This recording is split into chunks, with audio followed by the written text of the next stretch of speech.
차렷. 대충샷. 에아이바바. 쭈뼛거리며 카메라 앞에 선 남성. 별다른 저항도 하지 못한 채 시키는 대로 움직이는 모습인데요. 이후 이 남성은 고개를 푹 숙인 채 눈물을 쏟아냅니다. 이러한 남성의 모습을 촬영하고 있는 이들, 남성보다 2살 어린 동네 고등학생들이었다고 하는데요. 이들에게는 도대체 무슨 일이 있었던 걸까요? 자, 방금 영상 속에 그 친구는 대학생입니다. 자, 그 대학생 아들이 자취방에서 가출한 동네 동생들을 하룻밤 재워줬는데 그날 이후 아들이 성추행범으로 몰렸다. 네, 제보하신 분은 이 대학생 아들을 둔 아버지십니다. 이 아들은 대학생인데 원룸에서 혼자 살고 있었어요.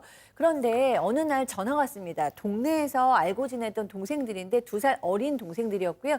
여자아이 1명이랑 남자아이 2명, 3명이었는데 형 우리 오늘 잘 곳이 없어서 그런데 형 집에 가서 자도 돼? 이렇게 물어봤어요. 그래서 그래 이렇게 얘기를 하고 이들과 같이 PC방을 갔다가 9시쯤에 집으로 왔습니다. 그리고 이제 잠이 들었어요.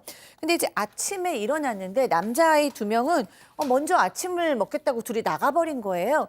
근데 그 여자아이는 그 방에 남았습니다. 그런데 이제 문제는 이 제보하신 분의 아들과 이 여자아이 사이에서 발생했습니다. 자, 남자 아이들 2명은 아침 식사를 하려고 나가고 저 좁은 원룸에서 자, 일단 뭐 잘 곳이 없다고 해서 재워줬는데 말이죠, 양 변호사님. 예. 그 뒤에 무슨 문제가 생긴 겁니까? 일단 저 한 사람만 남아있어요. 여학생만 남아있었잖아요. 이렇게 주장하는 겁니까? 내가 잠을 자고 있었는데 그 제보자의 아들이 나한테 와서 옷을 벗기고 만지고 강제추행을 하고 그리고 음란행위까지 했다라는 식으로 주장을 한 겁니다. 그러고 나서 또 그 남학생들에게 연락을 해서는 나를 만져서 아주 기분이 안 좋다, 뭐 싫었다 이런 식의 얘기를 하고요. 집에서 나왔다는 거죠. 그런데 그 일이 있고 나서 사흘 정도 뒤에 이 남학생들하고 이 여학생이 연락을 해와서 미성년자 이 강제추행하고 굉장히 큰 죄다. 600만 원 주지 않으면 우리 합의 안 해주겠다, 신고하겠다 뭐 이런 식으로 얘기를 했다라는 겁니다. 근데 제보자분에 따르면 제보자 아들은 나는 그런 사실이 없다라고 얘기를 했다는데 계속해서 이제 저렇게 뭐 600만 원 주면 경찰에 신고하지 않겠다는 식으로 돈을 요구를 하니까 결국에는 9만 원을 한번 건네거나 며칠 뒤에는 또 8만 5천 원을 또 이 학생들에게 줬다라는 거예요. 문제는 제보자가 보기에는 자신의 아들이 이 학생들한테 지속적으로 괴롭힘을 당해왔다는 사실을 알게 된 겁니다. 그러니까 이거는 이 학생들이 거짓말로 공갈을 해서 이 돈을 뜯어낸 거다라고 생각을 해서 퇴거불응죄하고 공동공갈 혐의로 고소를 했습니다. 근데 그렇게 고소를 하니까 또 지 여학생 측에서는 강제추행 당한 게 맞다라면서 또 강제추행으로 맞고소를 한 겁니다. 자, 잘 곳이 없다고 하룻밤만 재워달라고 했던 2살 어린 동네 동생들을 자취방으로 불러서 잠을 재워줬더니 오히려 내가 성추행범이 돼버렸다. 몰리고 있다. 협박을 받고 있다.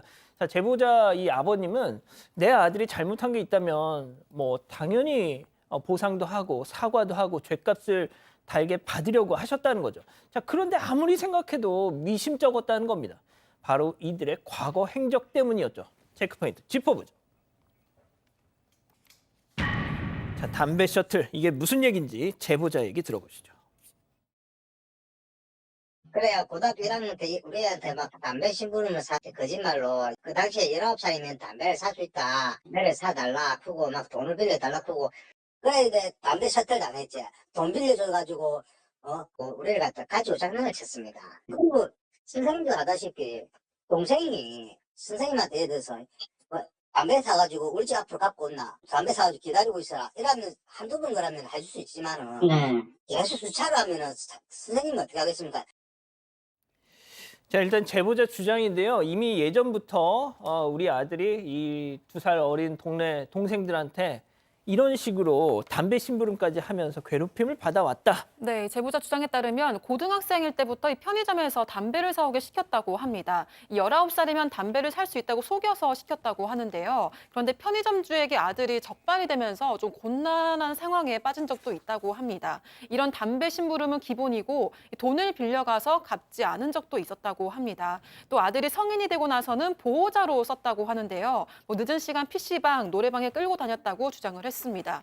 게다가 협박을 해서 아르바이트도 시키고 아들의 신분을 도용해서 일용직으로 일하기도 했다고 주장을 했습니다. 이들이 사건 며칠 전에 가출을 했던 이유도 오토바이 절도 사건을 일으켰기 때문이라고 주장을 했는데요. 제보자는 나이가 이게 2살이나 많은 형을 만만하게 보니까 이런 행동을 한 거고 이번 일도 거짓 추행으로 금품을 요구한 거라고 주장을 했습니다.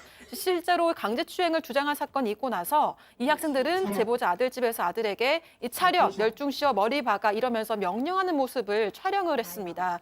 제보자 아들은 아무런 저항도 하지 못하고 다 따르는 모습이 담겨 있는데요. 당시 현장에 있던 가출 학생은 형이 풀이 죽어 있어서 기운을 북돋아 주려고 장난친 거다 이런 해명을 내놨습니다. 형이 풀이 죽어서 기운을 북돋아 주려고 차렷 열중시어 머리박아를 시켰다. 자, 뭐 어디까지나 제보자 주장인데요. 제보자는 또 다른 영상에서 아들이 협박을 당했다고 얘기를 합니다. 그런데 그 영상에는 아들이 또 나 강제추행한 거 맞아 이렇게 자백을 한 모습이 담겨 있다고 합니다. 직접 보시죠. 그러니까 왜 얹혔어? 내 나이 여친이어서 그런 거. 거기 남친이 없어서 만드는 거고. 아무것도 아니고. 그러니까 미친 것도 그때 내가 술 안 먹어도 미친 거 맞고 그때 미친 거 맞고. 바지 벗기고 만졌다는 거예요.